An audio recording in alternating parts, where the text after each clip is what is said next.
Hey there, and welcome to the SBVC Centennial Podcast. My name is Thomas Robles, and I am a proud alumnus here at SBVC. This podcast is part of SBVC's Centennial Celebration. Each episode, we will highlight the people that make SBVC way more than just a college. We'll talk to alumni, faculty, staff, local leaders, and community partners about how this campus opened doors, built careers, and inspired generations. Welcome to the SBVC Centennial Podcast, where we celebrate 100 years of stories here at San Bernardino Valley College. Today, I'm interviewing Dr. Louie Rodriguez.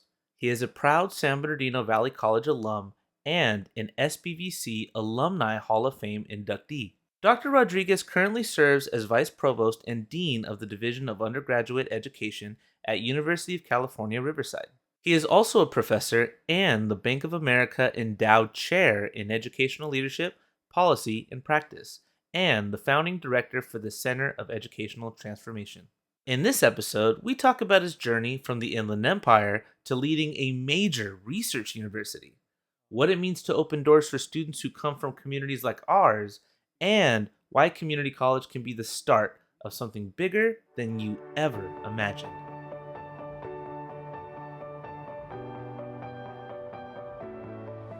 Hi there, my name is Thomas Robles, and I have the honor of hosting the San Bernardino Valley College Centennial Podcast.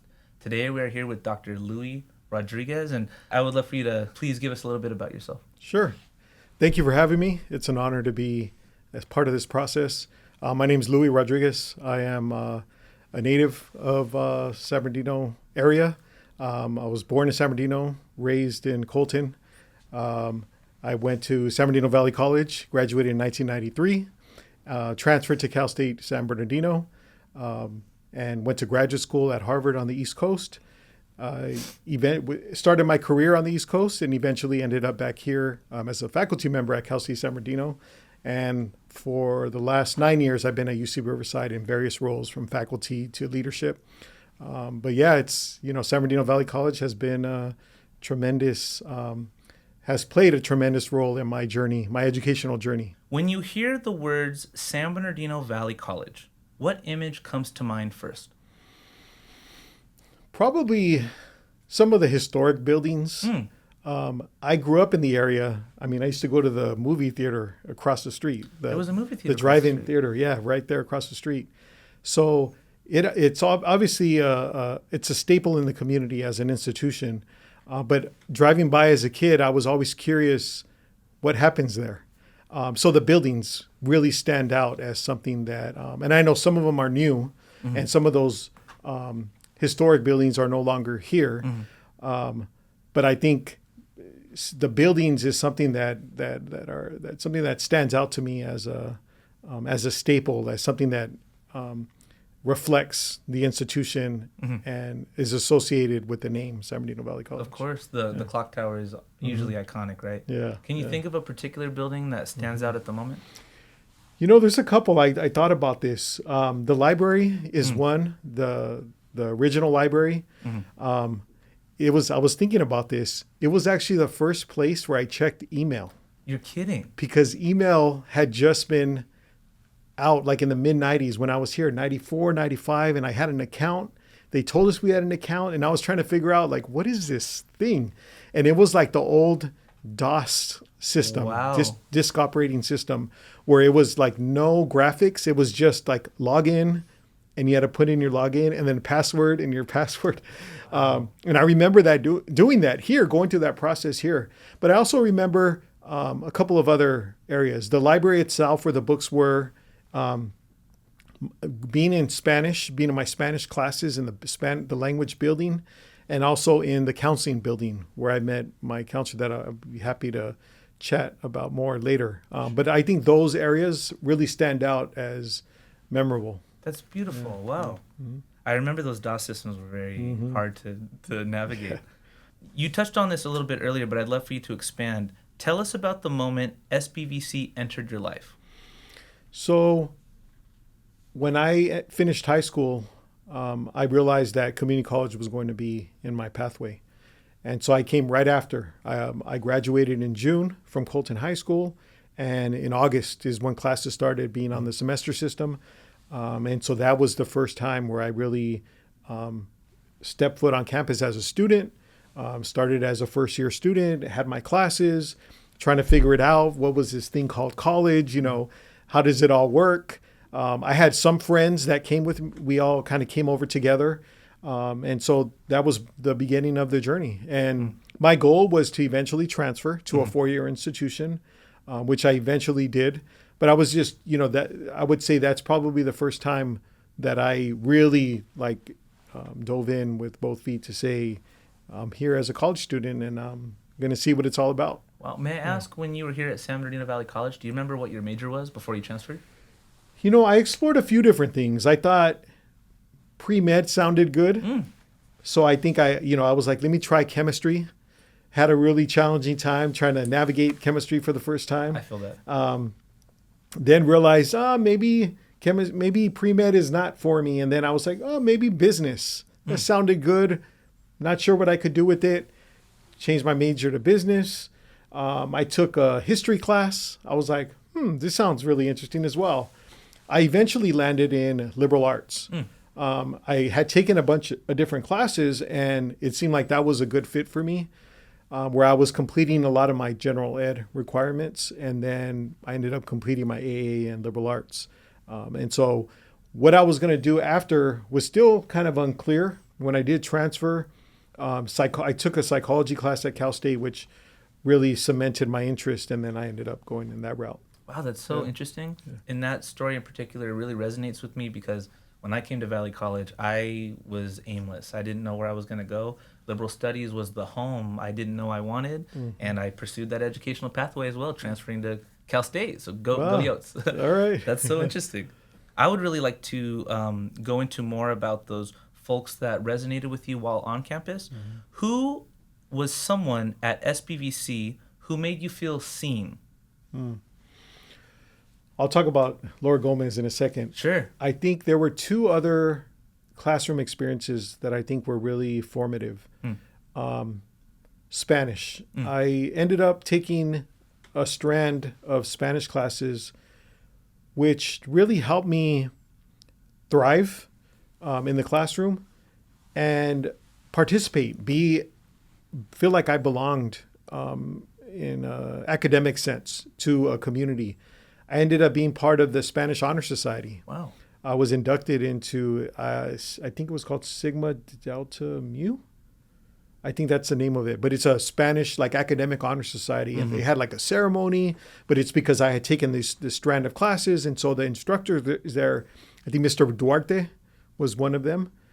Another classroom experience was Professor, I think her last name was Calderon. She taught a history of the United States from I think it was 1865 to the present or something like that. Loved the class. She really challenged us to think, to really not just memorize information, but demonstrate learning and thinking in written form. So it was challenging, but also just really academically exciting to be able to dive into a subject like this where we were reading different material. We would come to classroom. In the classroom, she would do small group discussions and then demonstrate our learning in written format. And she had a passion for teaching. And that really, I think, resonated with the students, definitely with me, that I'm really falling in love with learning. Wow. And I feel like that was born here at San Bernardino Valley College. Just the desire to learn, to want to do really well in my classes and thrive as much as I can. The third person is Laura Gomez. I've talked about her before. She retired a few years ago. She was a counselor here.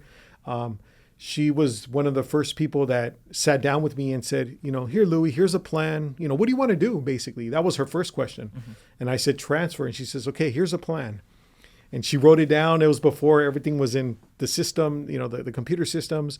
She wrote down this 2-year plan, all of these classes I would take over the next 2 years. I folded that piece of paper up, put it in my wallet, and that was my guide. Wow. And I would go check in with her as needed. And when it came time to transfer, there was actually an option, UCR or Cal State San Bernardino. And I was poised and ready to transfer to Cal State San Bernardino like the semester later. Sure. And I would have needed to stay another semester to finish a couple of other requirements to transfer to UCR. And I was ready to transfer. So, they said, if that's what you want to do, that's the pathway. So go for it. And so I did, and ended up getting, accepted to Cal State. And that was my pathway. But Laura played a tremendous role in being, a mentor, a guide, someone that would show me the way, someone that showed me what they often call the hidden curriculum, right? Like, this is what you have to do to be successful. And just that encouragement from what the research shows as, they call them institutional agents, people, their faculty, their staff members, people who speak for the institution. And so hearing that encouragement from her about my trajectory was really instrumental in me even imagining and realizing, like, this is possible. Transferring is possible. And this is how you do it. And you're on your way to get there if you do these things. Absolutely. And so I'll be forever grateful for her guidance. That also resonated very much with me. I definitely feel like the folks, in my experience as an alumni, I don't know where I would be if the people didn't extend their hands, even to this day. Hey, I can write a letter of recommendation for you. Feel free to talk to me about whatever. I felt it here as well. And, the fact that you're saying that you had that experience, it melts my heart. I think that's so beautiful.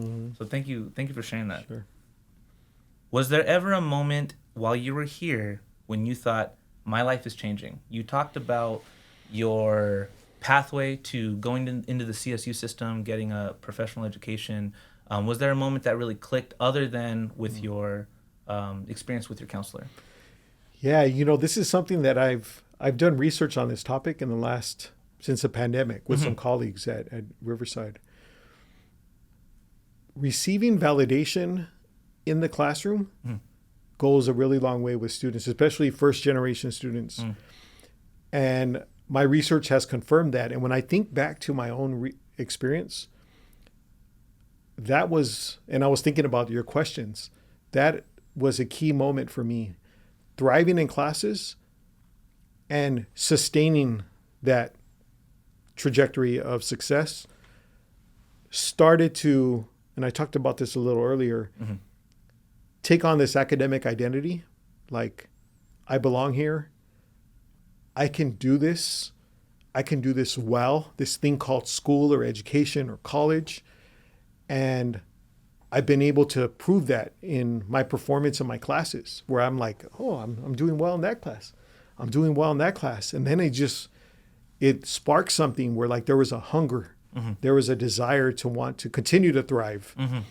And I would say that was probably one of the most like light bulb moments where I was like, my identity as a person and as an academic started to emerge, right? Like, I think I can do well in this environment. Like, and I'm now excited to transfer. Like, sure. And I established a strong track record here at San Bernardino Valley College. Absolutely. And if I may kind of expand on that a little bit, coming from this community and now having the opportunity as a researcher, as a figure at UC Riverside, how does it feel to give back to the community that you're saying is giving you so much? What is that like for you? I mean, it's extremely rewarding. I mean, I'm so grateful to be at a research institution, the only research institution in the Inland Empire across San Bernardino, Riverside counties, whose mission is to serve and transform the region, the state, and the country. And I think the student population we serve is very much the student population we serve here at San Bernardino Valley College.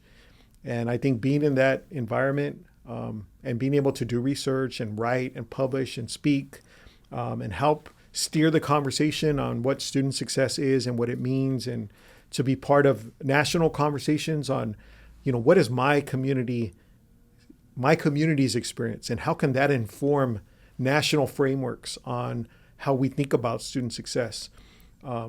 It's a blessing. It's a privilege to be in those conversations and bring my community with me. I feel like it's a privilege. It's a responsibility to bring those voices, to bring those perspectives to those conversations, because I know when I'm in those environments and I look around, I don't see a lot of people from my community in those spaces.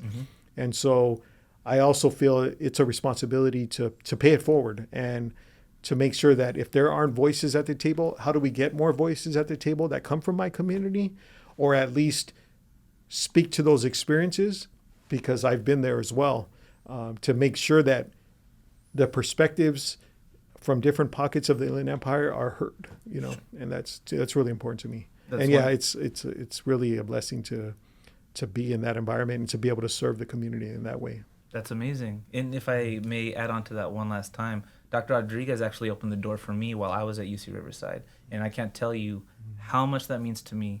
You've inspired me to pursue a graduate degree. I got a master's and a doctorate in education. It was because of you. You were the one that really inspired me to do that. So thank you from the bottom of my heart. I'm just one ripple, and I'm sure an ocean of people that you're inspiring, but I appreciate that. And congratulations to you on all your success. Thank you. Like I said, I'm following a good example. What did San Bernardino Valley College give you that you couldn't have gotten anywhere else?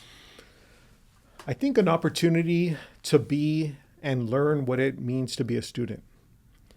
I think when I graduated from high school, I was able to get by in ways that I was doing good, but I don't think I had those cemented skills or experiences that prepared me to be a strong college student. When I got here, I think that's really when my skills, my experiences really started to grow. And so I would say that's one thing that San Bernardino Valley College provided to me, was how to be a student, how to be a strong student, how to be a persistent student, how to be a committed student, committed to your studies. I worked part-time while I was here throughout college. I worked just to help with like car insurance and help my family in any way I could. But I did like office work for this company for a while. I worked at a supermarket.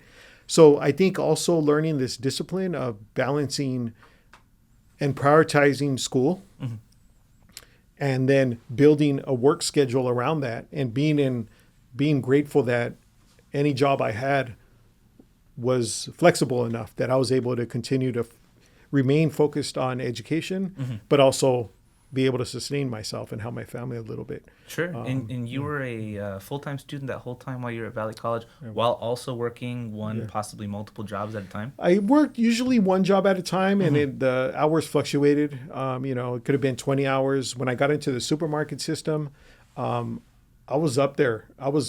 Sometimes I was getting close to full-time. But it was a really good job for a college student. I always had in the back of my mind, if these things don't work out in academia, there are people who are doing really well in like the supermarket industry. But it was a really good fit for me at the time to be able to have a secure position. It paid a little more than minimum wage, and it was flexible. They were very supportive of my educational journey. So I will always be grateful for that as well. And like just learning. What I learned here was the discipline and the balance to see I could remain focused on education and continue to work as needed. Sure. Were there any challenges that you faced here at San Bernardino, were there any challenges that you faced, and how did San Bernardino Valley College help you overcome those? Yeah, I mentioned earlier academic identity. My very first semester here, I took an English 101 class, whatever that was, and it was challenging. I realized that a lot of this information was new to me. A lot of these skills, the mechanics of writing, a lot of that was new to me. And here I was taking this college level course and expected to perform at a particular level. And I remember getting like my first C on a test and being like, "Oh, it kind of was a reality check for me." And it really made me reflect, but also push myself to talk to the instructor, hey, what can I do better? How can I learn more? And so I think that was a challenge that I had to overcome, because I think I came in thinking, I did really well in high school. So when I go to college, I should be able to just kind of continue on that Sure. But I realized it was quite different in terms of what was expected. So the challenge was facing some academic challenges in the first couple of semesters, Sure. and trying to figure out how do I navigate that and still remain committed to education. Mm-hmm. And I think just like rebounding from that, talking to a counselor, finding help when needed, Sure. taking advantage of resources, and then finding my way. Sure. Yeah. Can you paint a picture for me? What did you feel when you were having those experiences here at San Bernardino Valley College? Yeah, I look around. I often tell students that advice I give them is watch your peers. And if you see someone who's doing things in a way that you want to emulate, or they seem to be thriving, or they're doing things well, what could you learn from that experience? And I remember always watching people, even like a couple of steps ahead of me, and just trying to like study and observe and watch, like, how are they doing it? Or what are they doing to be successful? Or who's getting A's and how are they able to do that? I would always just observe. So the feeling was, I got to learn to do better. I think I could do it, but the feeling was, what could I learn to improve myself, to do better? And I think looking at the environment was helpful in that respect. Wow. I definitely feel like, if I may very briefly share, I definitely felt like growing up from Colton, it was really hard to be inspired to pursue higher education. But I really feel like, to your point, there are people in this community that are pushing you. It's not just the community college up the street. This is the community college, and I don't think I don't think I would be where I'm at if it wasn't for this experience. And it sounds to me like you feel that same way. Yeah. I always say coming here and starting here, my higher ed journey was the best thing for me. That's beautiful. Yeah. I was telling colleagues, I had some colleagues ask me, where are you going? They saw me leaving campus right now, and they said, where are you going? I said, I'm going to be part of this documentary for the anniversary and all this. And they're like, what are you going to talk about? And I shared that. I said it was the best experience for me coming here right out of high school. Where do you see San Bernardino Valley College's impact across the Inland Empire today? Yeah, being a researcher in education, I know what the statistics say. I know what the data says about the role that community colleges play in the higher education ecology or ecosystem, and the role that it plays in our students' lives. But I also know that a lot of students might start here and they might not finish, or they might not transfer if that's their goal. I feel like this is this institution, and institutions like it, can be incredible places of opportunity to springboard to that next level, whether it's the workforce or continuing their education. I think they are anchor institutions. I think it provides people with a lot of hope when they're like both of us, coming from Colton, coming from many schools in San Bernardino, where they're looking at the landscape and wondering what's next for me. And if they don't see themselves, either they weren't prepared or they don't feel like they're ready for a 4-year institution, this is a good place for them to begin their journey. Sure. And I strongly encourage students to consider all options when they're at that point of thinking about that next step. That there are many opportunities in higher education, and I use my own story and other people's story as examples. I have colleagues at UCR who also went to community college and started their journey and went on their way and ended up becoming PhD faculty in different places. Wow. So to me, it's a institution that conveys hope and possibility for the community. And I think this institution and where it's located, and if you look at the history of San Bernardino and the region, these are institutions that help transform lives and communities, families. Wow. Yeah. I love that families piece. Part of my dissertation was on the impact of the family when it comes to pursuing an education. Wow. Yeah. So let's go ahead and end with one more final question. Please, Dr. Rodriguez, finish this sentence. San Bernardino Valley College is... San Bernardino Valley College is a space of opportunity, of hope, of possibility. It helps transform lives. It helps not only impact students, but their families and their communities. Before we end the podcast, was there anything else that you'd like to share? Maybe about the work at UC Riverside that's going on? Shout out, by the way, Arza. So, yeah. You know, I've actually been in communication with the president. Oh, here, nice. Contreras. I am, given my role, I'm very interested in some pathway programs. And actually, just a couple of weeks ago, I was meeting with one of our key offices that helps with pathway programs to help begin a conversation with the president's office here to see what might be possible to get more San Bernardino Valley College students to attend UC Riverside. I love that. And so what can that look like? Sure. It's something that again, going back to responsibility, I feel like I want to bring institutions like San Bernardino Valley College and others in this district into UC Riverside and expose students to those possibilities. So that's one thing, that I'm really excited about. And then I have colleagues too that are focused on, and in some of my units in my portfolio also focus on transfer. So we oversee a transfer success zone. So there's a lot of programming that we lead for any student who transfers to Riverside. And we're trying to make sure they're exposed to high impact practices early in their career, because we know when a student transfers, they only have a couple of years until they graduate. So we're trying to identify them as early as possible and say, hey, there's these things called research opportunities, internships, community engaged learning, all of those kinds of things, so that when they get to Riverside, they hit the ground running and they get involved in these opportunities. So that's another, thing that we're working on and continuing to develop as a way to reach out to the community and partner with the community. Sure. Yeah. How exciting to be a student in the Inland Empire these days, right? Wow. Well, thank you, Dr. Rodriguez, for your time. It is an absolute privilege to have had you. Thank you so much for your story and your time. Everybody, my name is Thomas Robles. Once again, this is the San Bernardino Valley College Centennial Podcast, and we'll see you next time. Valley up.